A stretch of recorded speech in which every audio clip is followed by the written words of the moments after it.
Meu nome é Maria das Dores, mas me chamam de Dona Mariinha. Vivo à margem do Araguaia, onde o rio parece contar histórias para quem souber ouvir. A vida aqui sempre foi calma, marcada pelas águas que se estendem por quilômetros e pelo canto dos pássaros que ecoa pelas matas. A casa que construí, simples e acolhedora, fica encostada no barranco, com vista para o brejo que surge e some conforme o tempo. No campo, os dias seguem o ritmo das estações e dos ventos, e o trabalho nunca falta. Era uma noite quente de verão, o tipo de noite em que o calor parece pesar nas roupas e a respiração fica abafada. Eu estava lá fora, recolhendo as roupas do varal. A brisa mansa soprava por entre as árvores, e o céu, clareado pela lua cheia, parecia calmo. Foi quando, ao dobrar uma camisa, ouvi um som que logo me arrepiou os ossos. Era um choro. Ao princípio, pensei que fosse algum animal, talvez um macaco ou até mesmo um gavião. Mas logo percebi que não. Era o choro de um bebê. Fui até o limite do terreno e escutei com mais atenção. O som parecia vir de perto do brejo, quase abafado, como se a criança estivesse distante, perdida, talvez até se afogando. Um nó apertou minha garganta e uma inquietação tomou conta de mim. Instintivamente, peguei a lamparina que estava perto da porta e caminhei na direção do som. À medida que me aproximava, o choro parecia mais próximo, mais urgente. Algo dentro de mim já sabia que aquilo não era comum, mas continuei, sentindo um impulso que não podia ignorar. Era o início de algo que eu jamais imaginaria viver. Com a lamparina tremendo nas mãos, dei o primeiro passo na direção do choro. O som vinha de onde o brejo se encontrava com a escuridão, um lamento abafado que cortava o silêncio da noite. O ar quente estava mais denso conforme eu avançava, e a cada passo que dava, o choro parecia ficar mais próximo, mais urgente, como se a criança estivesse em apuros. O terreno estava úmido e escorregadio, e o som da minha respiração se misturava ao do vento que passava pelas folhas secas. A densa vegetação ao redor me envolvia em sombras que pareciam se mover, aumentando minha inquietação. Enquanto caminhava, o som se tornava mais insuportável. O brejo estava à minha frente agora, suas águas escuras e rasas, refletindo a luz da lamparina com um brilho fantasmagórico. Eu sentia a presença do brejo como se ele fosse vivo, como se o próprio lugar estivesse aguardando minha aproximação. A água ali, normalmente calma e silenciosa, agora parecia inquieta. Foi quando, quase tocando a margem, vi algo boiando na água. Era uma trouxinha, simples, mas frágil. O choro, agora mais forte e quase insuportável, parecia emanar de dentro daquele pacote. Hesitei, meu corpo tenso, o instinto me dizendo que algo estava errado, mas a compaixão falou mais alto. Eu estendi os braços, pronta para resgatar o que acreditava ser uma criança em perigo, mas não sabia ainda o que realmente estava prestes a encontrar. Com os dedos trêmulos, alcancei a trouxinha que boiava na água. O choro parecia se intensificar, ressoando em meus ouvidos de forma quase insuportável. Quando a segurei, algo estranho aconteceu. A trouxinha se abriu sozinha, como se tivesse vida própria. Em um piscar de olhos, a visão diante de mim congelou meu sangue. Não havia criança alguma ali, mas algo muito pior. Naquele embrulho, em lugar de um bebê, estava o rosto de uma mulher, mas não uma mulher comum. A pele era pálida e repulsiva, esticada sobre ossos que pareciam fraturados. Seus olhos eram grandes, refletindo a luz da lamparina de maneira maliciosa, como se o próprio brejo estivesse se revoltando contra minha presença. A boca, larga demais, se abriu lentamente, revelando dentes finos e afiados, como os de um animal selvagem, prontos para morder. Antes que eu pudesse entender o que estava acontecendo, a criatura se mexeu. Com uma força sobrenatural, ela estendeu os braços tortos e agarrou meu pulso. O medo invadiu meu corpo de forma tão intensa que mal consegui respirar. A coisa não era humana, tinha um poder que não se pode compreender. A mulher, se é que podia ser chamada assim, tentou me puxar para dentro do brejo. Com um grito abafado, lutei com todas as minhas forças, tentando me soltar. O medo não me deixava pensar, mas a única coisa que sabia era que eu precisava escapar. Me joguei para trás, caindo no barro, minhas roupas se sujando enquanto rastejava pelo chão. O ar se tornava cada vez mais denso, e eu podia sentir o hálito gélido da criatura ameaçando minhas costas, como se ela estivesse prestes a me devorar a qualquer momento. Eu não sabia o que fazer, só sabia que precisava correr para casa, e rápido. Acordei no dia seguinte com o coração ainda acelerado, mas ao abrir os olhos, o dia parecia calmo demais. O pesadelo da noite anterior parecia um eco distante, quase impossível de ser real. Me forcei a me levantar, mas o corpo ainda tremia. A única coisa que eu queria era entender o que tinha acontecido. Corri até o brejo com o coração apertado e a mente confusa. Ao chegar lá, fiquei sem palavras. O que encontrei não fazia sentido. O brejo, normalmente cheio de água, estava completamente seco. Não havia sinal de lama nem vestígios de água. As plantas estavam murchas, como se o lugar tivesse sido abandonado por anos. Não restava nada que lembrasse o ocorrido, nem a água, nem a criatura. O choro havia cessado por completo. O silêncio, mais profundo do que nunca, parecia me engolir. Algo me dizia que não havia sido um pesadelo, mas eu não sabia como explicar o que tinha visto. Ao contar aos vizinhos, poucos me deram ouvidos. Alguns até disseram que tudo não passava de minha imaginação. Mas os mais velhos, aqueles que conheciam as lendas da região, me olharam com um olhar sombrio. Foi então que ouvi o nome da Mãe d'Água, uma entidade que, segundo eles, atraía os incautos com seu choro, levando-os para a morte. Depois daquela noite, o silêncio me pesava de uma forma que eu não conseguia explicar. Tentei seguir com a vida, como se nada tivesse acontecido, mas o peso do que vi me perseguia a cada passo.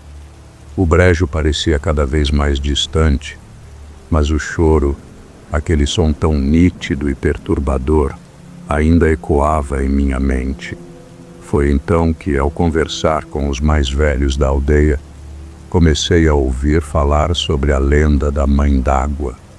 Os anciãos, com suas vozes roucas e lentes de sabedoria, começaram a me contar sobre ela.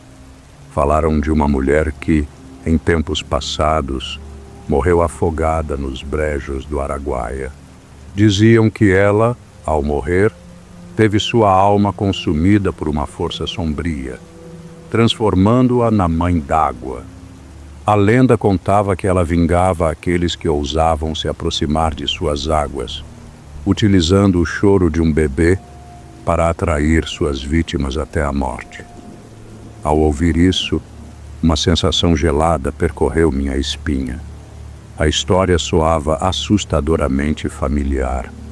Os anciãos disseram ainda algo que me deixou sem palavras. Quando você ouve o choro e vê a criatura, você está marcado. Ela o observa, mesmo que não a veja. Aquelas palavras me devoraram de medo. Estaria eu realmente marcada? Estaria a mãe d'água à espreita, esperando o momento certo para me levar? Tentei ignorar, seguir com a vida, mas as dúvidas começaram a corroer minhas certezas. Algo me dizia que não poderia escapar. Algo estava me observando, me aguardando. Os dias seguintes pareceram normais à primeira vista, como se o tempo tivesse tentado me convencer de que nada tinha acontecido. Mas havia algo em mim que não se calava. O choro que ouvi naquela noite ainda martelava minha mente, e a sensação de ser observada nunca me deixou. A rotina, que antes era tranquila, agora estava marcada pela presença invisível de algo que eu não podia entender. E então, um dia, o choro voltou. No começo, pensei que fosse minha mente pregando peças, mas, à medida que o som se intensificava, percebi que era real. Era o mesmo choro, agora mais forte, mais próximo, como se estivesse dentro da minha casa. Passei a ouvir também passos na terra batida de meu quintal à noite. Eram passos pesados, lentos, como se uma sombra me seguisse. Não havia dúvida. Eu estava sendo observada novamente. Uma noite, tomada pela coragem, decidi que enfrentaria o que quer que fosse. Peguei minha lamparina e fui até o brejo, mais uma vez, determinada a resolver aquilo de uma vez por todas. O caminho parecia ainda mais escuro, mais sufocante do que antes. Mas quando cheguei à beira da água, algo incompreensível aconteceu. A água, que estava seca dias antes, voltou a brotar, como se fosse uma armadilha.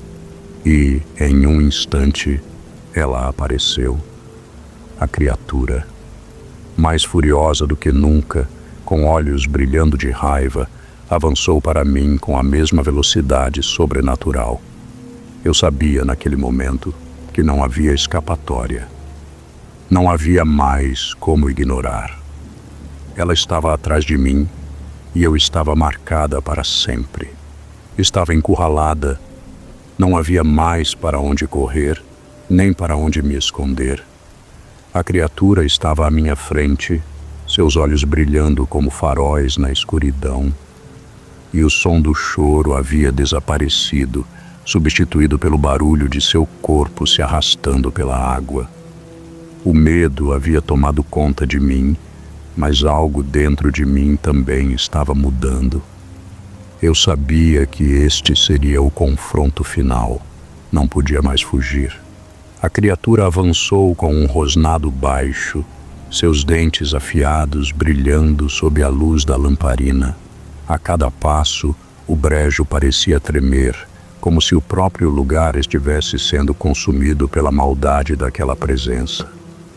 Lembrei das histórias dos anciãos, das palavras que haviam sussurrado para mim, do que era necessário fazer para quebrar a maldição. Enfrente-a sem medo e mostre-lhe que não há compaixão. Essas palavras me atravessaram como uma lâmina. Eu precisava ser forte, precisava enfrentar aquilo que parecia invencível. Com um grito de resistência, ergui a lamparina e a pressionei contra a criatura. A chama tocou sua pele, e um grito selvagem ecoou pelo brejo, uma mistura de raiva e dor. A criatura se afastou, seus braços se retorcendo, e a água ao redor começou a secar novamente, como se estivesse sendo sugada para algum lugar sombrio. A presença da mãe d'água foi se desvanecendo até que, finalmente, ela desapareceu na escuridão, deixando apenas o silêncio. No entanto, quando voltei para casa, não pude deixar de sentir uma presença à distância. Era como se ela ainda me observasse, esperando por um momento de fraqueza. A maldição não havia sido quebrada de fato. A mãe d'água continuava à espreita em algum lugar, esperando sua oportunidade.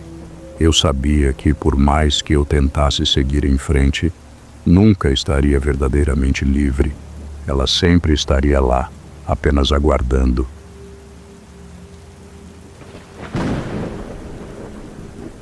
Era uma noite como outra qualquer, ou pelo menos era o que parecia.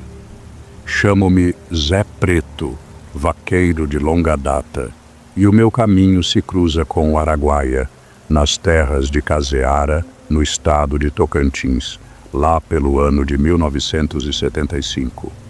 Desde menino, aprendi a lidar com o gado e o chão seco dessa terra que, por mais que me moldasse, sempre me parecia a mesma. Ali, o dia se desfazia lento. A noite chegava como uma sombra silenciosa, sem pressa de ocupar seu lugar, sem pressa de fazer o silêncio tomar conta. Estávamos eu e mais alguns peões com a tarefa de atravessar o gado para o outro lado do rio. As estrelas distantes eram a única luz no céu sem lua, e o som dos cascos batendo no chão era o único ruído que quebrava o silêncio da noite. O ambiente respirava um ar pesado, sem ventos, como se até a natureza sentisse a quietude daquelas horas. O rio Araguaia, lá na frente, parecia repousar, calmo e sereno, como se nada o perturbasse, como se nada ali precisasse ser mudado. Acomodei-me entre os bois, meu cavalo firme sob mim, e o gado, que já começava a se agitar levemente com a proximidade do rio. Não havia pressa. O calor do dia se dissipava devagar, mas o ar noturno, frio e denso, invadia os pulmões. Olhei para o horizonte, sem encontrar um fim. Aquela região parecia não ter começo nem fim, uma extensão interminável de campo e silêncios profundos. As margens do Araguaia eram o único ponto de referência, e lá no meio da escuridão começava a surgir o que seria o maior mistério de minha vida. Mas ainda era cedo. O céu escuro e as águas calmas me davam um falso consolo. Eu não sabia, mas a verdadeira história ainda estava por começar. Atravessar o Araguaia naquela noite era como seguir uma estrada invisível, onde os passos eram dados no escuro, guiados apenas pela confiança naquelas águas calmas. Mas, quando chegamos perto da margem oposta, algo estranho chamou a nossa atenção. Lá, à distância, uma boiada estava parada, alinhada na beira do rio, como se aguardasse nossa chegada. Não era comum ver gado àquela hora da noite, muito menos em um lugar tão isolado onde nenhum vaqueiro passava há dias. A princípio, pensei que fosse apenas uma visão errada, o cansaço da jornada me fazendo ver coisas. Mas, à medida que nos aproximávamos, a estranheza só aumentava. Os bois estavam imóveis, sem o menor movimento. Seus olhos, vermelhos como brasas, refletiam a pouca luz das estrelas. Mas o mais inquietante era o silêncio que os rodeava. Não havia o som característico de seus passos, nem o murmúrio das respirações pesadas. Nada. Apenas aquele silêncio profundo e a visão daqueles olhos vermelhos, como se fossem almas perdidas em carne viva. Os peões começaram a parar e se olhar desconfiados. Um deles, mais curioso que os outros, se aproximou de um dos bois e tocou sua perna com a ponta da bota. No momento em que o fez, algo terrível aconteceu. O boi virou a cabeça, mas não de maneira natural, como se seu pescoço se torcesse de forma grotesca. Os olhos vermelhos se fixaram nele e então o som que surgiu foi algo que jamais poderia ser descrito em palavras. Era um grito, um estrondo tão alto e agudo que parecia cortar o próprio ar, como se o grito tivesse origem em algo que não pertencente àquele mundo. O medo tomou conta de nós. O silêncio da noite foi quebrado, Mas aquilo não era algo humano e não era algo que devêssemos entender. Os bois continuaram ali, imunes a qualquer movimento, como se esperassem algo.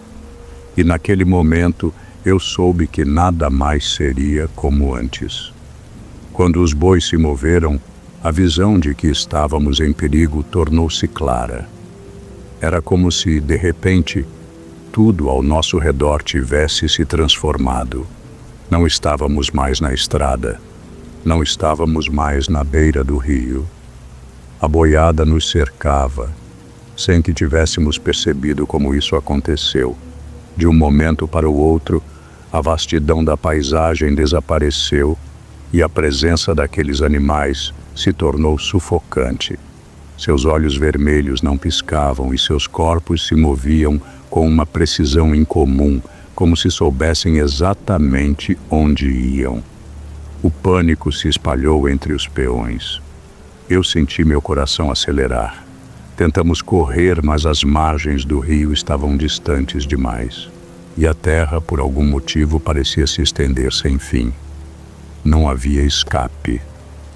A boiada se movia com um silêncio incompreensível, sem os habituais sons de cascos batendo no chão, sem o som de respirações. A cada passo, eles se aproximavam mais, seus corpos pesados avançando com rapidez, como se não estivessem sujeitos às limitações do mundo físico.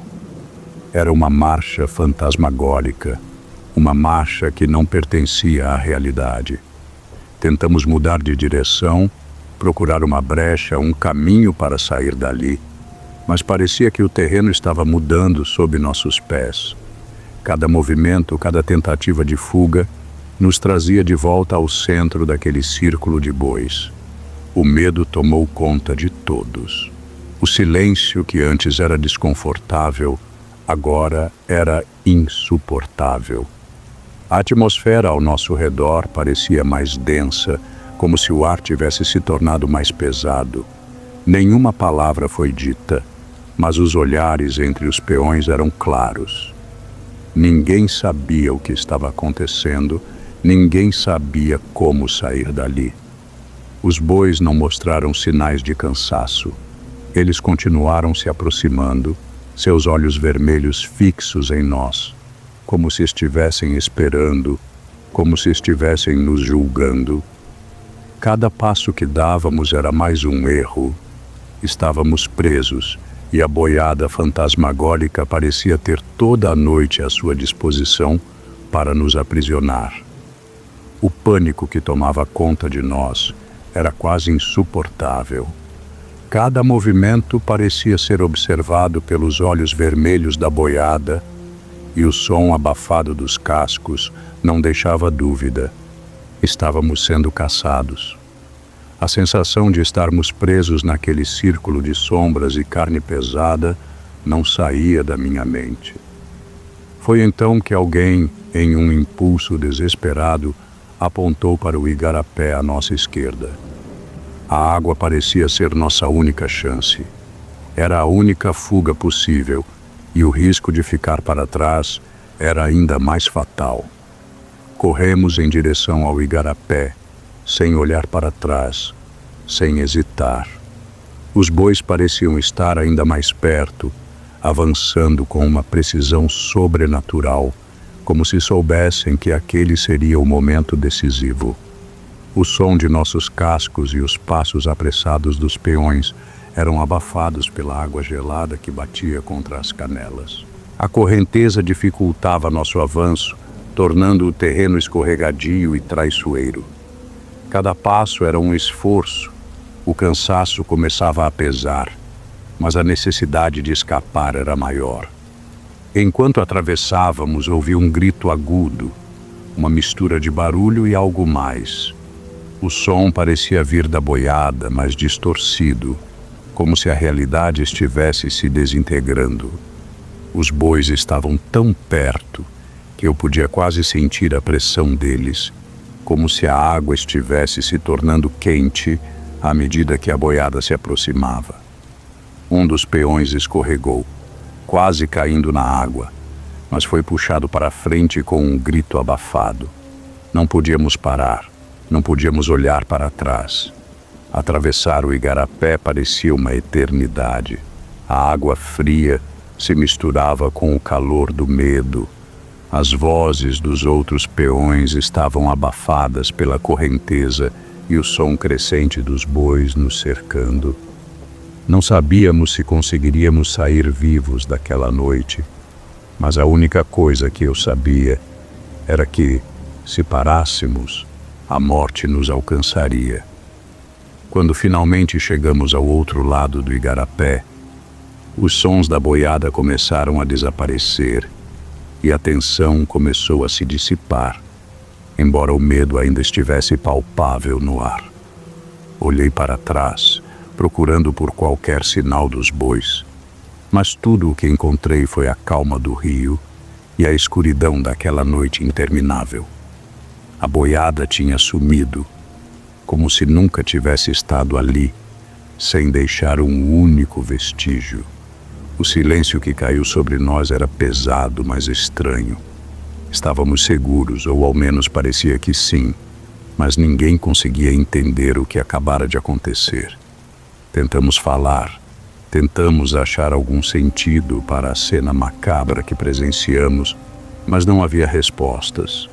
A sensação de mistério ainda pairava sobre todos nós, uma nuvem invisível que não se dissipava.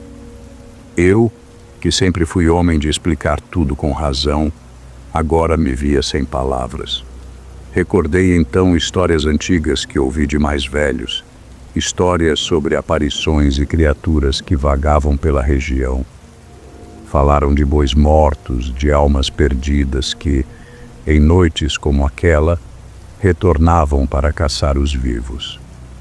Eu sempre considerara essas histórias como folclore, lendas que não passavam de medo e superstição. Mas agora, diante daquilo, não sabia mais o que acreditar. Os outros peões também estavam em silêncio, como se procurassem, cada um em seu próprio pensamento, entender o que vimos. O medo ainda estava ali, um medo sem nome, e a sensação de que, em algum lugar, a boiada continuava a nos vigiar. O Araguaia parecia tranquilo, mas ninguém poderia dizer o que realmente acontecera naquela noite. O mistério, em silêncio, se enraizava ainda mais fundo, e a dúvida só aumentava. Nos dias que se seguiram, o clima na região estava mais pesado. Eu e os outros peões tentamos retomar o trabalho, mas a lembrança da boiada fantasmagórica não saía de nossas mentes. Algo dentro de mim insistia que havia mais naquilo do que simplesmente um pesadelo, algo profundo, que estava além do que nossos olhos podiam entender. Foi quando decidimos buscar respostas com o mais velho da região, Vovô Sebastião. O velho era conhecido por suas histórias e pela sabedoria popular que carregava, e como sempre, as lendas do sertão estavam em sua língua. Quando o encontramos, ele nos olhou com uma expressão sombria, como se soubesse exatamente o que havíamos vivido. O silêncio nos envolveu antes que ele começasse a falar. Sua voz rouca e grave, como o som de pedras sendo arrastadas pela correnteza. Essa boiada não é coisa de carne não, menino, ele disse, olhando-nos de forma penetrante. É a boiada amaldiçoada que volta para aqueles que perturbaram os espíritos da terra. Eles aparecem quando alguém faz algo proibido, algo que desrespeita os antigos, a natureza, o que não se deve mexer. As palavras do velho caíram sobre nós como um peso, e enquanto ele falava, comecei a refletir. O que poderia ter ocorrido em nossa jornada para que aquilo acontecesse? Será que algo que fizemos havia ofendido os espíritos daquela terra sem que percebêssemos? A cada palavra de vovô Sebastião, a verdade ficava mais obscura, mais aterrorizante. O velho não terminou a história, mas o que ele revelou era suficiente para deixar meu coração apertado. A boiada, aquela boiada fantasmagórica, parecia ligada a algo muito maior e mais antigo do que imaginávamos. Algo que talvez nem a gente pudesse controlar. Nunca mais voltei a atravessar aquele trecho à noite. Quando a madrugada caía e o Araguaia se estendia à minha frente, eu lembrava da boiada, dos olhos vermelhos e do silêncio sinistro. Agora, a lenda que sempre soara como uma história distante e assustadora havia se tornado minha realidade. Eu sabia com toda a certeza que o que vi naquela noite não era invenção, não era apenas medo ou superstição. Aquela boiada fantasmagórica existia, e sua presença naquelas terras era real. O velho vovô Sebastião tinha razão. Os espíritos da terra não perdoam, e de alguma forma, nós havia mexido com algo que não devíamos. O silêncio dos bois, a maneira como se moveram, a forma como cercaram a gente, tudo isso estava marcado em minha mente, como uma cicatriz que não se apaga. Eu não sabia o que os espíritos queriam, mas não pretendia descobrir. Certa noite, porém, algo aconteceu. A lua estava cheia, brilhando intensamente sobre a região quando eu passei perto do rio. Algo me fez olhar para a margem. Lá no escuro, os vi de novo.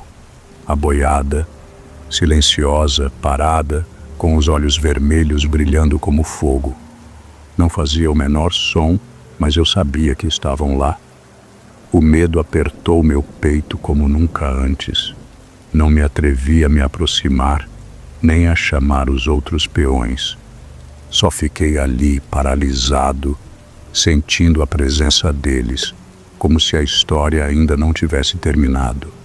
Eles estavam aguardando, esperando, ou talvez apenas observando. Eu sabia que para sempre, aquela boiada fantasmagórica seria um pesadelo que nunca mais esqueceria.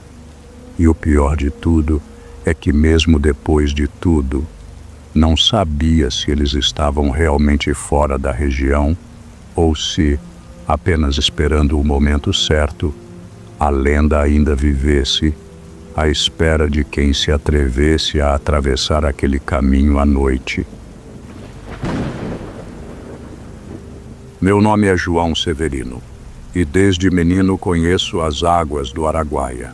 Sou barqueiro por ofício e por sina, levando gente e carga de uma margem à outra, sem me importar com o tempo ou a hora. Naquele ano de 1973, em Aragarças, Goiás, aprendi que nem tudo que se conta nas rodas de pescadores é apenas história para assustar incautos. Era uma noite de lua minguante, o céu sem estrelas, a escuridão engolindo tudo ao redor. Eu estava sozinho na canoa, remando devagar, sentindo o peso do silêncio no ar. O vento cortava frio e as águas se moviam mais lentas, como se algo lá embaixo as puxasse para dentro. O remo cortava a superfície negra do rio e o som ecoava mais do que o normal, rebatendo nas margens distantes. Os ribeirinhos falavam do Remanso do Velho, um trecho do rio onde a corrente parecia mudar de direção sem motivo. Diziam que ali o tempo se dobrava sobre si mesmo e que quem ouvisse seu nome no vento não deveria olhar para trás. Nunca dei ouvidos a essas histórias.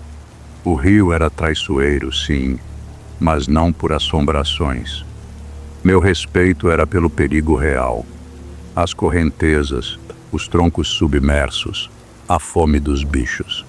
Naquela noite, contudo, havia algo diferente. A água estava parada demais, como um espelho sem reflexo. Eu sentia que não estava só. O remo deslizou devagar sobre a água imóvel quando alcancei o Remanso do Velho. O silêncio ali era mais denso, pesado como a névoa rala que começava a se erguer sobre o rio. Na margem, uma figura se destacou no escuro. Era um homem magro, de roupas gastas e pele encarquilhada pelo tempo. Estava parado, imóvel, como se me aguardasse. Não me surpreendi. Ribeirinhos pediam carona com frequência, e minha obrigação era atravessar quem precisasse. Aproximei a canoa sem dizer palavra. O velho entrou com passos lentos, sentando-se na ponta da embarcação. O cheiro veio antes do frio, um odor de terra molhada, de madeira apodrecida, de algo que o rio engoliu e nunca devolveu. Não trocamos palavras. Apenas o som da água contra a madeira nos acompanhava. Senti seu olhar cravado em mim, mas resisti à vontade de encará-lo. Então ele falou: João Severino, faz tempo que rema estas águas. Meu sangue gelou, não me lembrava de tê-lo visto antes. Meu nome estava gravado no casco da canoa, sim, mas o modo como ele disse soou diferente. Íntimo. O vento cortou o rio de repente, balançando a canoa. O velho continuava imóvel, e eu, sem entender porquê, apertei o remo com mais força. Atravessar aquele trecho nunca pareceu tão longo. O rio seguia calmo demais, como se prendesse a respiração. O velho, até então silencioso, soltou um riso baixo, rouco, carregado de algo que não era alegria. O som se espalhou pelo escuro, reverberando na água parada. Senti um calafrio na nuca. Meu instinto gritava para não olhar, mas a curiosidade me venceu.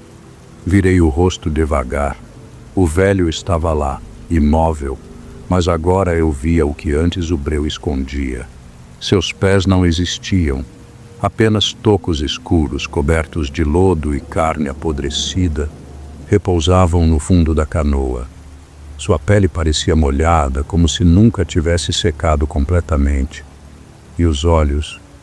Não havia olhos, apenas buracos negros, fundos como o próprio rio. Minha respiração falhou. O velho inclinou levemente a cabeça e sussurrou: João, tu sabes nadar. Meu corpo travou. Antes que eu pudesse reagir, um vento cortante varreu o rio, fazendo a canoa balançar de um lado para o outro. A água, antes lisa como vidro, começou a girar ao redor do barco, formando redemoinhos que sugavam a luz da lua. O velho desapareceu, sumiu diante dos meus olhos, como se nunca tivesse estado ali. Mas o riso ainda ecoava, misturado ao rugido do vento. O barco se inclinou de repente. Me segurei como pude, mas foi inútil. Em um golpe seco, a canoa virou, e a escuridão do Araguaia me engoliu sem piedade. A escuridão me tragou sem aviso. O frio do Araguaia penetrou meus ossos, sugando meu fôlego no instante em que afundei. Instintivamente, tentei nadar para cima, mas algo me puxava para baixo. A corrente não era normal. Não havia redemoinho, não havia força da água me arrastando. Era outra coisa, algo que agarrava meus tornozelos, que me queria lá embaixo. Debati-me com força, chutando o vazio, sentindo o peito queimar pela falta de ar. O rio, que eu conhecia desde menino, agora parecia um poço sem fundo. Foi quando senti. Algo roçou minha perna. Um toque frio, viscoso, lento, como dedos percorrendo minha pele. O desespero me fez gastar o resto de oxigênio num grito abafado pela água. Precisava subir. Precisava sair dali antes que fosse tarde. O riso voltou. Vinha de todos os lados, reverberando na vastidão do rio, um eco distorcido que parecia mais perto a cada segundo. O Araguaia se tornava mais espesso ao meu redor, pesado como areia movediça. Abaixo de mim, na escuridão profunda, havia algo. Não via, mas sentia. Observava, aguardava. Num último esforço, chutei para cima, empurrando a água com todas as forças. Meu corpo rompeu a superfície. O ar entrou rasgado nos pulmões e engasguei violentamente. Meus braços se moviam sozinhos, nadando sem direção, sem pensar. Depois do que pareceu uma eternidade, meus dedos tocaram terra firme. Me arrastei para a margem, engolindo ar e tremendo dos pés à cabeça. O riso sumiu, mas eu sabia que aquilo ainda estava lá, sob as águas calmas do rio, esperando. Me arrastei pela margem úmida, o corpo pesado, os pulmões queimando. A névoa cobria o rio, mas mais adiante, um brilho alaranjado tremulava na escuridão. Fogo. Tentei me levantar, mas as pernas falharam. Antes que desabasse de novo, mãos firmes me ergueram. Vozes surgiram ao redor, abafadas pelo zumbido nos meus ouvidos. "Tá vivo", disse um deles. Alguém me ajudou a sentar perto da fogueira. O calor era bem-vindo, mas não dissipava o frio que ainda grudava em mim. Tremia sem controle, respirando com dificuldade. Então, uma voz grave soou. "Tu viu ele, não viu?" Levantei os olhos. O homem que falara era Zé Bento, um velho pescador de olhar duro. Ao meu silêncio, ele apenas assentiu, como quem já sabia a resposta. Os outros se entreolharam. O fogo crepitou. "O velho do remanso", Zé Bento continuou. "Já levou gente antes. Vai levar de novo." Meu corpo enrijeceu. Eu queria dizer que era bobagem, que me afoguei por azar, mas as palavras não saíram. Dizem que ele foi homem um dia. Zé Bento fitava as chamas, mas o rio não o deixou ir. Ficou preso aqui, esperando. O vento soprou forte, sacudindo as árvores. Olhei para o Araguaia. A superfície calma escondia algo que eu não queria entender. Algo que quase me levou. Eu sabia, e eles também. No amanhecer seguinte, com o corpo ainda dolorido e a mente pesada, fui atrás de um velho curandeiro da vila. Se alguém podia me explicar o que aconteceu, era ele. O ancião me recebeu em silêncio, os olhos fundos analisando o meu rosto, como se já soubesse por que eu estava ali. Quando contei o que vira, ele apenas assentiu. "O barqueiro do remanso", murmurou. Sentei-me à sua frente, esperando. O velho suspirou antes de continuar. "Ele era um homem como tu, João. Trabalhava nessas águas, conhecia cada curva do rio.